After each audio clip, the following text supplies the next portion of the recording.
This is Carl at National RV Detroit. I'm going to walk you through this 2024 Flagstaff E-PRO, model number 19 FBS.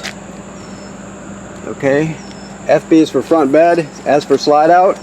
Okay, so this is not a floor plan or a sales video. It's a how-to video. I'm just going to show you how some of the features and how they work. Now we're still cleaning it, but it's prepped. It just hasn't been cleaned yet. But I'm still just going to walk you through it. Okay. So here you have the quick drop jack here for your stabilizer jacks. It drops down and hits the cement freely, and then you crank it. So you don't have to crank it all the way down and bring it up. You do the same thing except you just pull it up. So it just saves you a lot of cranking. They're called quick drop jacks, okay? Stabilizers. Also, obviously you have a power awning. It's got an LED strip on it. Outside power here. You got outside speakers. This is the vent for the range hood. So if you're using the range hood to vent to the outside, you always want to open up this baffle here with your thumb or index finger and let it flap freely like that so it vents to the outside. Okay. This is the rail that the grill hangs on. It just hangs on here, and then you have a grill line, and the grill line, LP line, connects to this quick connect and connects it to the LP system. So you get the gas for the grill from your tanks up front. You also get a metal utility table that hangs next to it. Alrighty, so this is your furnace vent here, right? You have your front storage. Right now you have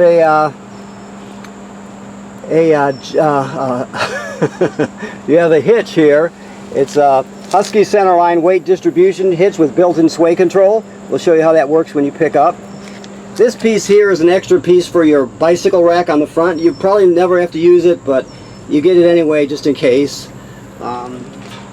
This black thing is the pad, the foot for your tongue jack. If you're not using the wheel, you can put your foot on there. Okay. Let's see. So this is just in case you purchase a kit, a solar panel kit. It kind of looks like a briefcase maybe, and you would plug it in here just to charge the battery. You do have solar power on this. You got a panel on the roof, so this is just something that it's prepped for. It's pre-wired for, and I think this is maybe Go Power. I'm not sure. No, this is Dometic bought Go Power, so it's Dometic, but it's Go Power. Okay, brand. Now you have your battery, and you also have a kill switch for the battery. It's kind of hard to see, so I'll just kind of point it out to you. It's right here, this knob right here, if you can see that. Hopefully you can see that. That you can turn the battery on and off, disconnect it if you want to with that. You have two LP tanks, full, with built-in, with a regulator with an automatic changeover on it, so you don't have to switch tanks. Your power tongue jack is here, up and down. Now, if it ever fails, you can pull this piece out. You just pop the pin, and then back this out, remove it, and you get a crank with it. In case it fails, you can do what I just told you, and then you put the crank on there, this one right here, and you can crank it manually, so you can get hitched and unhitched no matter what, even if it fails on you. So that's a good feature. Now, when it comes to your bike rack, half of these things here, like one of these and one of these, will go on the other side, because this is for two bicycles, right? So when you're setting it up, you're going to switch one of each of these around to each side on each arm, so 4 of them total, and you hang one bike on each side. So that's how you set that up. This is docking lights here. It's just a LED on the front. When you get to this is your dump hose. This is a reducer for your power cord. That is a quick connect sprayer, so you can get water from it. There'll be a port to hook it up to. Okay, the most common way to get water to the trailer is through the city water hookup, which is right here. You just hook it up, turn it on, and all the plumbing works, right? If you're camping someplace that doesn't have city water, you can pre-fill your fresh water tank here and fill it up, take the water with you, and then use the onboard pump to pump the water. I'll show you where the switch is for the pump when we get inside. But either way, you'll have all the plumbing will work as though you have city water. You just be pumping from the tank. Of course, if you have city water, you don't have to worry about the pump or the tank. All right. This is your antifreeze inlet here. You'll have to learn a little bit more about that if you're going to winterize it yourself. Okay. This is your water heater. All right. So the water heater works on both gas and electric. There's an electric heating element behind this cover, and then you have a gas burner. Excuse me, here. The switches are inside. I'll show you those when we get inside. You never run this without water in the water heater tank, so you always make sure you fill it. You know, people do drain the water heater tank. You drain it right here, right? So if you're not going to be using it for some time, you're going to drain it so the water doesn't get all skunky. So just remember, when you're getting ready to turn it on and we're getting ready to set up to go, you always fill the water heater tank up before you go. You just do that by hooking up the city water. Then you go turn a hot water valve on, you know, let's say the kitchen faucet, turn it on, and as it fills up, first air will just spray out of the faucet, and then you get a combination of water and air, and then eventually you get solid water coming out of the hot water faucet. That's how you know it's full, okay? Okay, we'll talk about the switches when we get inside. Okay. All right, so just so you know, your slide room is a Schwinn-Tech. That's owned by Lippert now too, but people still refer to it as a Schwinn-Tech, so that's the type of slide out you have. If you say that, they'll know what you're talking about. This is your black tank flush here. Like it says on the sticker, never turn on the water unless the black tank valve is open.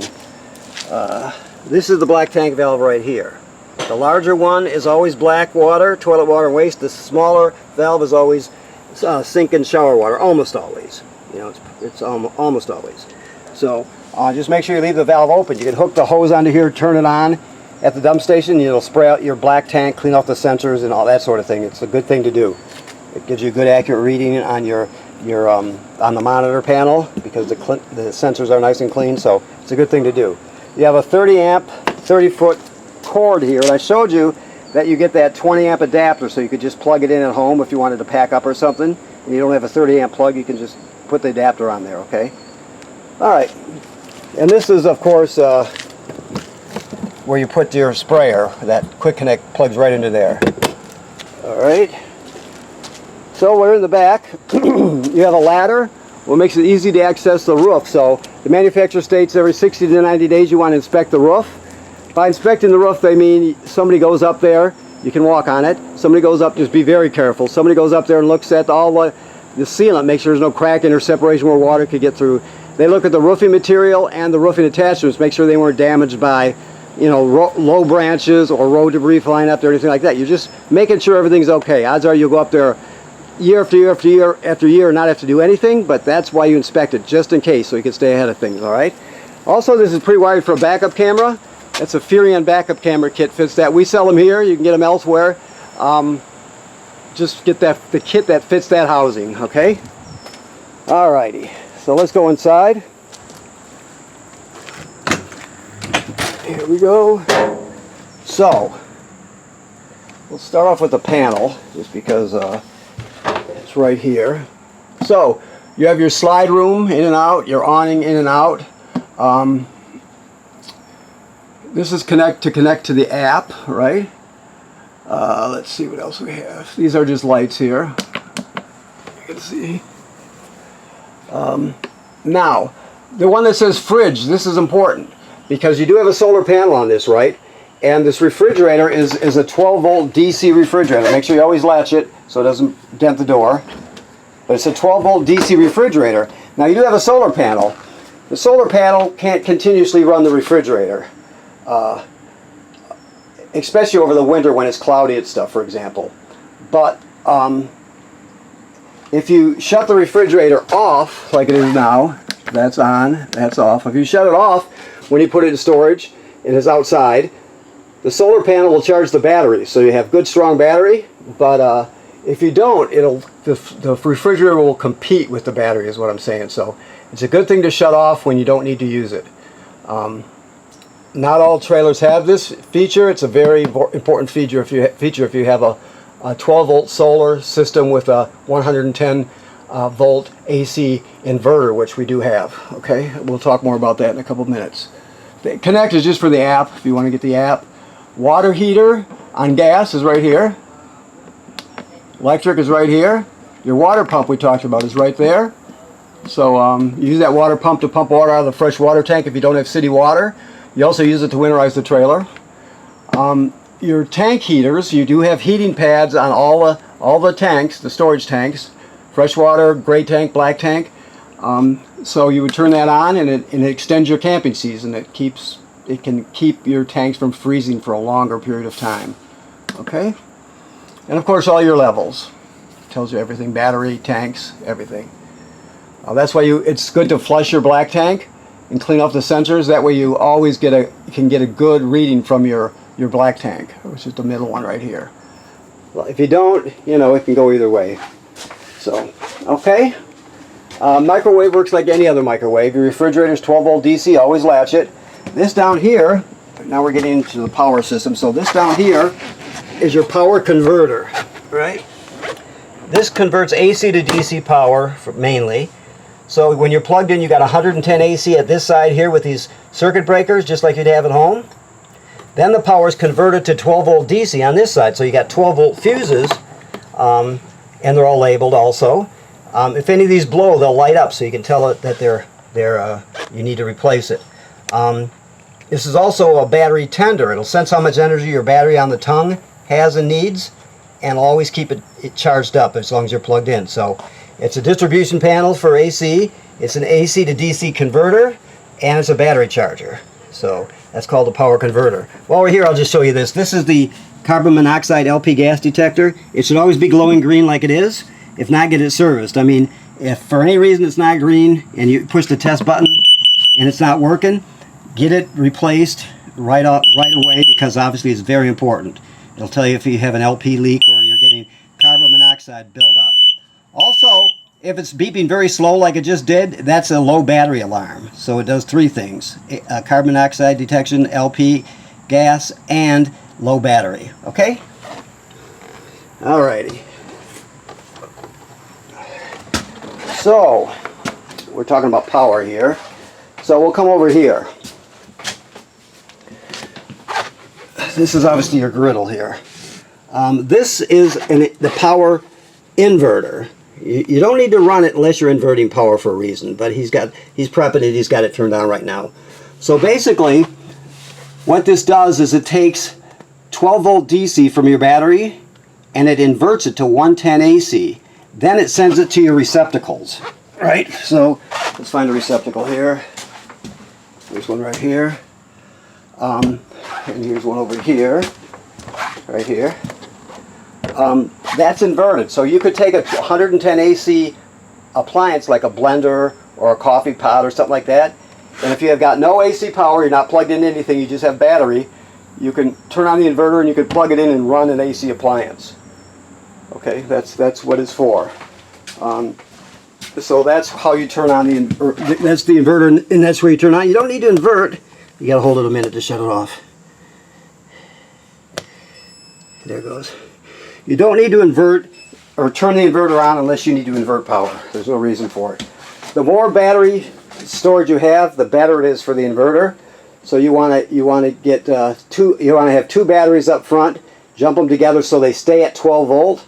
You just double the storage capacity. Don't jump them or hook them together so they double the voltage, right? You got to do it the right way.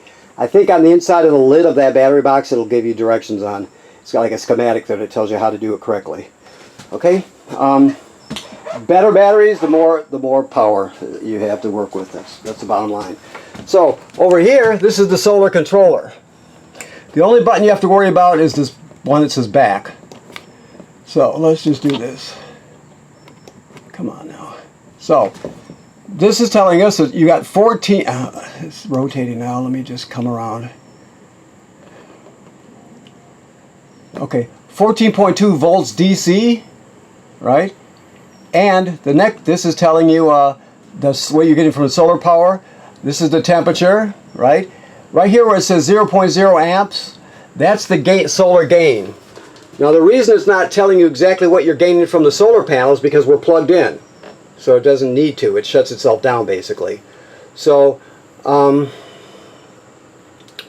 keep in mind that once you unplug it, these numbers will change and you'll see how many amps you're getting from the sunlight and how many you're storing in your battery. Okay, that's the most important of the three screens, is this one right here. You have a flooded battery. If you ever change the battery to lithium or gel or whatever, you have to look in your manual so you can change this to that correct battery. It doesn't sense it automatically. But right now you're set up for a flooded battery. If it just starts flashing and says FUL, it's telling you that there's no more storage room in the battery. So if it says FUL and flashes and the buttons, it doesn't respond to the button pushes, it's just telling you the solar panel's been shut down because there's no room for storage. As soon as your levels drop in the battery, it'll go back to the normal screens. It'll turn back on, okay? So that's the solar. Okay, so let me see what we got. Your keys are hanging right here.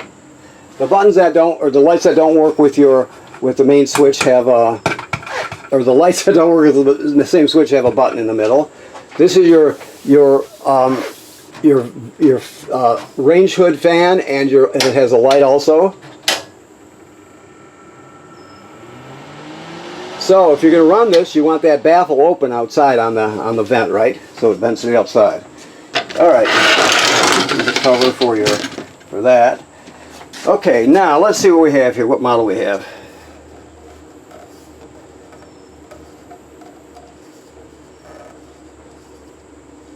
Okay, I'm just looking to see if this one has a safety.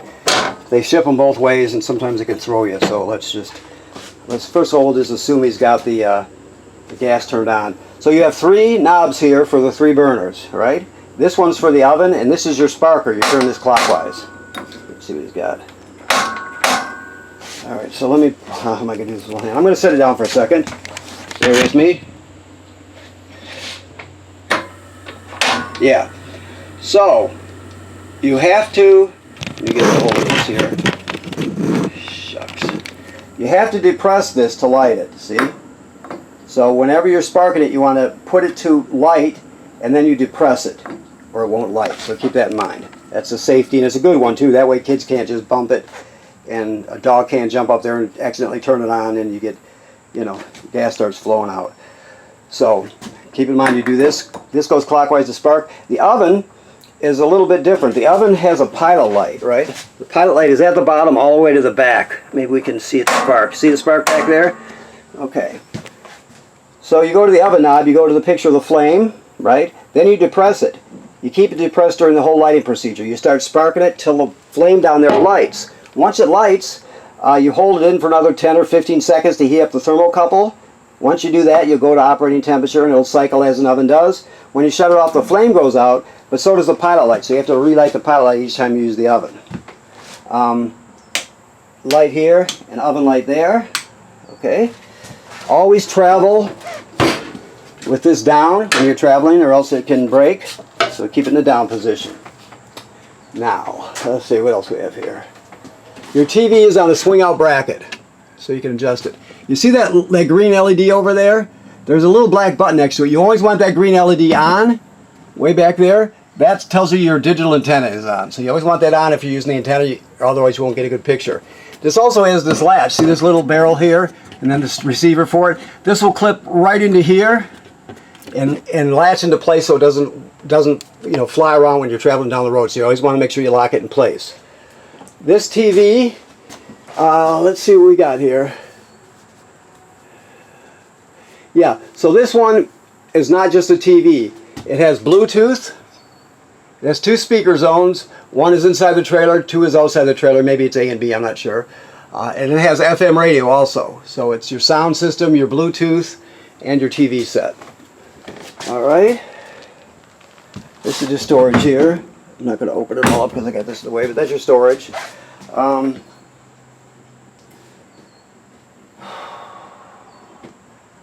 This is the emergency window. It works like they all do. Like so. And then you grab a hold of the screen, pull it out, and you can escape in an emergency. Okay, your remotes are here. This is a tire monitor. You have to program it. Each of your wheels has a sensor in it from the factory. So inside the tire, attached to the wheel, directly across from the valve stem, is a sensor on them. So this reads the sensors. The sensor tells you how much the air pressure is, and also the temperature of the hub. So you can program it for your application. You keep the screen in your tow vehicle if you want, and it'll tell you. It has an audible alarm if you want it. You can turn it on or off. But if it gets one of the hubs get too hot or you start losing pressure, it'll tell you. So it's a good feature. This is all your literature here. You got a bunch of it. Okay. This is more literature here. All right. Let me see what else he's got here, because I didn't prep this, so I don't know. There's also some other stuff probably here. Oh boy. What did he do? Well, I'll look in the pass-through compartment. There's oh, here it is right here. Okay. He just never emptied it out. So this is your table that hangs on the outside on the grill rail. This is your stuff here. This pouch is used to hold your cord in if you want to.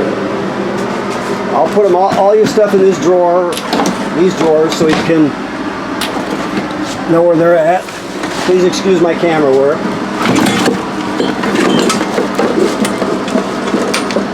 Alrighty. So, these are for the grill. We'll put these on for you. He's supposed to have put those on, but this is how it hangs on when you put these on your grill, it hangs on the rail right here, like this, with on there. So we'll put that together for you. This is your LP line that I told you about. It goes on the back of the grill, and then this piece connects to the quick connect under the trailer so you can get gas. Alrighty. These are your two jumpers to add a second battery. They give you the jumpers for it. Just make sure you do it like they show you. Don't double the voltage output, double the storage capacity, okay? That's what that's for. This is an inline water filter, and the rest of it are just, spatula. You've got a toilet paper holder and a towel holder. It's hard to hit a stud in the wall, so most people use something that's portable. But it's up to you. Okay? So that's that stuff. Your table comes off, it adjusts in different positions. This also jackknifes flat, so you can turn it into a sofa. Okay, this is telling you that this is pre-wired for a 5G and public Wi-Fi booster. Most people don't use aren't interested in the 5G part, the cellular part, but it's also, you can get it so it's a public Wi-Fi booster. It's got a port on the roof, so you would put an antenna on, and a router box would fit right here, and it just gives you better public Wi-Fi for your family. And everybody's phone would hook up to the router, and then the router hooks up to the public Wi-Fi. So you can scan that and look at their different products. That's just a pre-wire, but it's really good. Alrighty, so I'm going to pick up the pace here. Another eco contraption here. Another thing is the shower miser.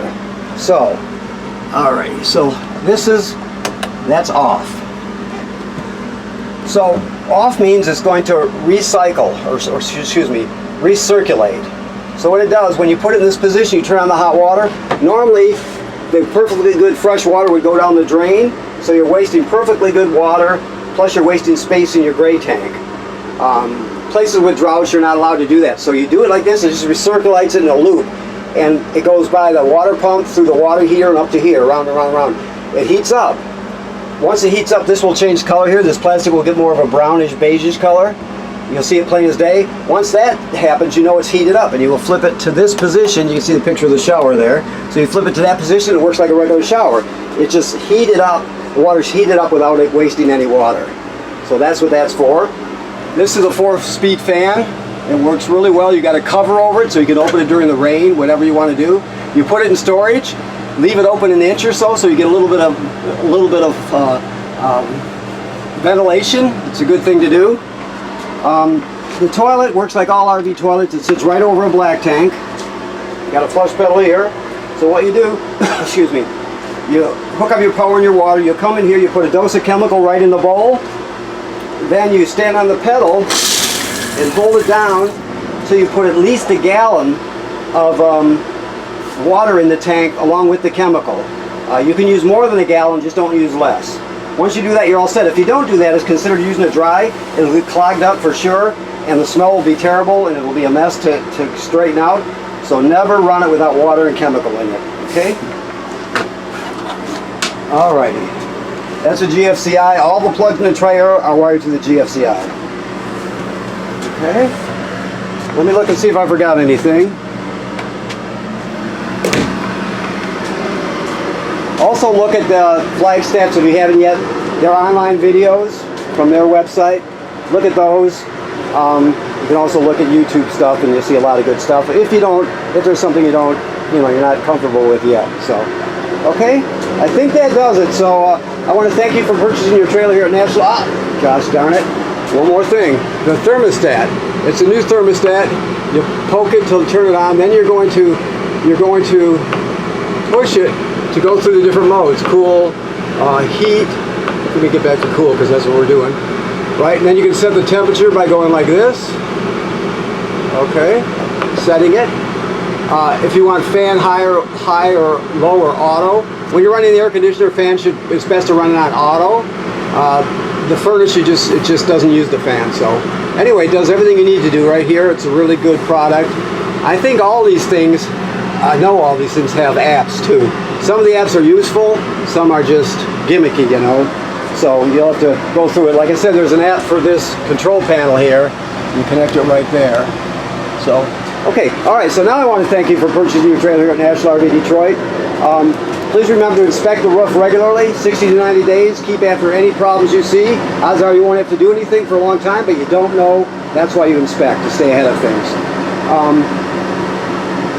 And right now, this is in camping mode, so all the antifreeze has been purged from the system. The water heater valves are in camping mode.